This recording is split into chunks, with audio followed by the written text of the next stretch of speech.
औज़ुबिल्लाहिमिनश्शैतानिर्रजीम बिस्मिल्लाहिर्रहमानिर्रहीम। मैं 10वीं जमात के बच्चों को उर्दू की क्लास पढ़ाने जा रहा हूँ। प्यारे बच्चों, अस्सलाम वालेकुम।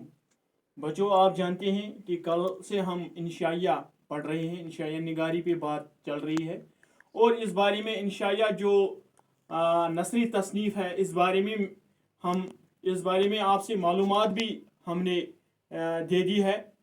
ये इंशाइया की इब्तिदा कहाँ से हुई? इंशाइया एक ये अंग्रेजी लफ्ज़ है। इंशाइया ऐसे से निकला है और इंशाइया के बारे में मुफस्सल जानकारी कल हमने आपको दे दी है। और आज हम जो उर्दू के इंशाइया निगार है सर सईद अहमद खान, और उस पर हम आज बात करने जा रहे हैं। सर सईद का एक इंशाइया खुशामद हमारे इस दरसी किताब में मौजूद है, वो हमको पढ़ना है। तो इससे पहले हम खुशामद पढ़ें। हम पहले जो खुशामद है उसका मुसन्निफ सर सईद अहमद खान की हालात ज़िंदगी और अदबी कारनामे पे बात करें कि उसकी हालात ज़िंदगी क्या थी और उसके अदबी कारनामे क्या थे।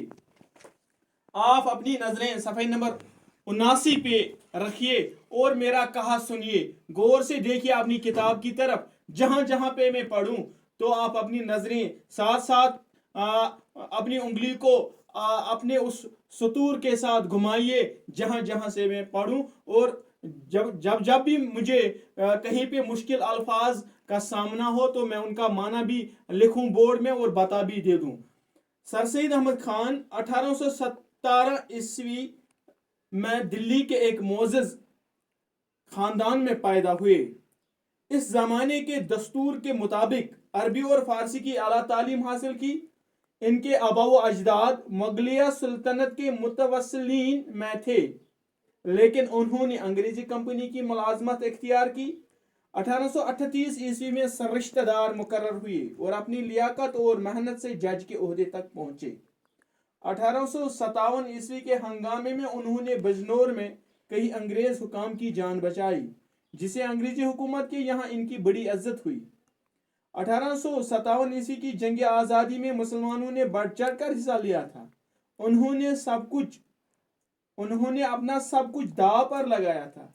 चुनांचे इस इनकलाब की नाकामी के बाद मुसलमान ही सबसे ज्यादा अंग्रेजी हुकूमत के जुल्म का निशाना बने और इनकी माशियत बिल्कुल तबाह होकर रह गई। सर सईद ने इस सूरत हाल का जायजा लेने के बाद मुसलमानों की सियासी और तालीमी इस्लाह का बेड़ा उठाया। चुनांचे जहां उन्होंने एक तरफ अंग्रेजों के दिल से मुसलमानों के तय बदगुमानी को दूर करने की कोशिश की, वहीं उन्हें जदीद तालीम से बहरावर करने का अज़म भी किया और इस सिलसिले में पहले एक अंजुमन साइंटिफिक सोसाइटी के नाम से कायम की, जिसका मकसद यह था कि अंग्रेजी की मुस्तनद किताबों का उर्दू में तर्जमा किया जाए ताकि उर्दू दान तबके में मगरबी उलूम की रोशनी पहुंच सके। बाद में जब वो अलीगढ़ आए, उन्होंने मोहम्मदन इंग्लो अरबिक कॉलेज की बुनियाद डाली और फिर ये यूनिवर्सिटी की शक्ल में हिंदुस्तान का एक नुमाया इल्मी इदारा बन गया, जो आज अलीगढ़ मुस्लिम यूनिवर्सिटी के नाम से।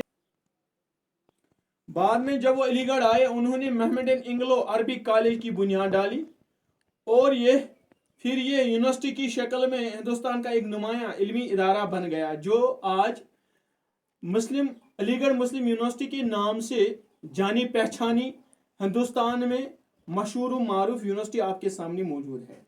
मुलाजमत से सबकदोश होने के बाद वह अलीगढ़ ही में क़याम पजीर हुए और हम वक्त कॉलेज की तरक्की की कोशिश करते रहे।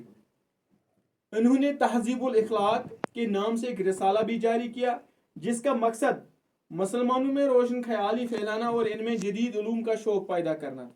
इनकी कोशिशें बारावर साबित हुई और धीरे धीरे मुसलमान जदीद तालीम की तरफ रागिब होने लगे। आखिरी उम्र तक कॉलेज की देखभाल और तसनीफ व तालीफ में लगे रहे। 1898 ईस्वी में अलीगढ़ में इंतकाल किया और वहीं कॉलेज के अहाते में दफनाए गए। एक मुफक्किर और मुसल्लह होने के साथ साथ सर सईद एक अला पाया के अदीब थे। इनकी फिक्र का दायरा खासा वसी था। चुनांचे दीनियात, तारीख और इखलाकियात पर इनकी मुस्तकिल तसनीफ हैं, जिनमें आसार सनादीद, जलाइल कुलूब, तबीनुल कलाम वगैरह बहुत ही मारूफ हैं। और इनके अलावा उन्होंने समाजी तालीम और मजहबी मौजूआत पर सैकड़ों मज़ामीन भी लिखे। सर सैद की नसर सादा वाज़िया और पुरजोर है। इनकी तहरीरों में किसी तरह की बनावट, तकल्लुफ या तसन्ना नहीं पाया जाता। इनमें एक खास वसफ यह था कि मुश्किल से मुश्किल मजमून को भी सादी जबान में बयान करने पर कुदरत रखते थे। आजकल की सादा इल्मी वाज़िया और मुदल्लल नसर की बुनियाद सरसैद ही के हाथों पड़ी। सरसैद जैसी शख्सियतें सदियों में पैदा होती हैं।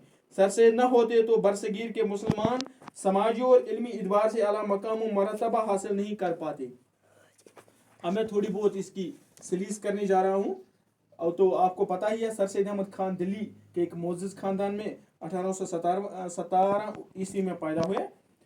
इस ज़माने के दस्तूर के मुताबिक, यानी सर सैयद के ज़माने के दस्तूर के मुताबिक अरबी और फ़ारसी की तालीम हासिल की। इनके आबा व अजदाद जो थे वो मुगलिया सुल्तान के मुतवस्सिलीन यानी कराबत रखने वाले, उनके आबा व अजदाद को मुगलिया सुल्तानत से रिश्तेदारी थी। लेकिन उन्होंने अंग्रेजी कंपनी में मुलाजमत, सर सैयद ने अंग्रेजी कंपनी में मुलाजमत इख्तियार की। 1838 ईस्वी में सररिश्ता यानी चारहकार, यानी इन्होंने उसमें एक आला ओहदा संभाला और अपनी लियाकत और मेहनत से जज के ओहदे तक पहुंचे। 1857 ईस्वी के हंगामे में उन्होंने बिजनौर में कई अंग्रेज हुकाम की जान बचाई, जिससे अंग्रेजी हुकूमत के यहाँ इनकी बड़ी इज्जत हुई। 1857 ईस्वी की जंग आज़ादी में मुसलमानों ने बढ़ चढ़ कर हिस्सा लिया। उन्होंने अपना सब कुछ दांव पर लगाया जब अंग्रेज हिंदुस्तान में हुकूमत करता था। चनाचे इस इनकलाब की नाकामी के बाद मुसलमान ही सबसे ज़्यादा अंग्रेजी हुकूमत के जुल्म का निशाना बने और इनकी माशियत यानी माली हालत तबाह होकर रह गई। सर सैयद ने इस सूरत हाल का जायजा लेने के बाद मुसलमानों की सियासी और तालीमी इस्लाह का बेड़ा उठाया। चनाचे जहां उन्होंने एक तरफ अंग्रेजों के दिल से मुसलमानों के तय बदगुमानी को दूर करने की कोशिश की, वहीं उन्हें जदीद तालीम से यानी मुसलमानों को जदीद तालीम से बहरावर करने का अज़म भी किया। और इस सिलसिले में पहले एक अंजुमन साइंटिफिक सोसाइटी के नाम से कायम की, जिसका मकसद यह था कि अंग्रेजी की मुस्तनद किताबों का उर्दू में तर्जुमा किया जाए, ताकि मुसलमानों को आसानी हो, मतलब उन किताबों को पढ़ने में आसानी हो जाए, ताकि उर्दू दान तबके में मगरबी उलूम की रोशनी पहुंच सके। बाद में जब वो अलीगढ़ आए तो उन्होंने मोहम्मदियन एंग्लो अरबिक कॉलेज की बुनियाद डाली और ये फिर यूनिवर्सिटी की शक्ल में हिंदुस्तान में एक नुमाया, जो आज अलीगढ़ मुस्लिम यूनिवर्सिटी की हैसियत में मौजूद हमारे सामने मौजूद है। मुलाजमत से सबकदोश, यानी सबकदोश या इसका माना मैंने लिया जिम्मेदारी का बोझ कांधों से उठना, यानी जब मुलाजमत से रिटायर्ड हो गए, सबकदोश हो गए, फारिग हो गए, तो वही अलीगढ़ ही में कयाम पजीर हुआ और हम वक्ती कॉलेज की तरक्की की कोशिश करते हैं। उन्होंने तहजीबुल इखलाक के नाम से एक रिसाला भी जारी किया, जिसका मकसद मुसलमानों में रोशन ख्याली फैलाना और इनमें जदीद उलूम का शौक पैदा करना था। इनकी कोशिशें बारावर साबित हुई, उन्होंने रंग लाया और धीरे धीरे मुसलमान जदीद तालीम की तरफ रागिब मायल होने लगे। आखिरी उम्र तक कॉलेज की देखभाल और तसनीफ यानी उन्होंने बहुत सी किताबें लिखी और तालीफ यानी तरतीबकारी या पैबंदकारी में भी उनमें पैबंदकारी भी की। 1898 ईस्वी में अलीगढ़ में इंतकाल किया और वही कॉलेज के अहाते में दफनाए गए। एक मुफक्किर यानी फिक्रमंद और मसल्ला इस्लाह करने वाले के साथ साथ सर सैयद एक आला पाया के अदीब भी थी, यानी ये शेर व शायरी और किताबें भी लिखा करते थे। इनकी फिक्र का दायरा खासा वसी था। चनाचे दिनियात इनकी किताबें हैं, दिनियात, तारीख और इखलाकियात पर इनकी मुस्तकिल तसानीफ है, जिनमें आसारुल सनादीद, जलाउल कुलूब, तबीनुल कलाम वगैरह बहुत ही मारूफ है। और इनके अलावा उन्होंने बहुत मुख्तलिफ समाजी तालीम और मजहबी मौजूआत पर सैकड़ों मज़ामीन भी लिखे। सर सैयद की नसर सादा, वाज़ा और पुरजोर है। इनकी तहरीरों में किसी तरह की बनावट, तकल्लुफ या तसन्ना नमूद नुमाइश नहीं पाया जाता। इनमें एक खास वसफ यह था कि मुश्किल से मुश्किल मजमून को भी सीधी सादी जबान में बयान करने पर आजकल की सादा इल्मी वाज़ा और मुदल्लल नसर की बुनियाद सरसैद ही के हाथों पड़ी। सरसैद जैसी शख्सियतें सदियों में पैदा होती हैं। सरसैद न होते तो बरसकीर के मुसलमान समाजी और इल्मी एतबार से आला मकाम व मरतबा हासिल नहीं कर पाते। इस तरह से हमने सरसैद के अदबी और इस हालात ज़िंदगी पे भी नज़र दौड़ाई। आज इतना ही, इंशाल्लाह कल हम फिर मिलेंगे। अगर खुदा लाया। खुदा हाफिज़ Nasir. Stay home, stay safe.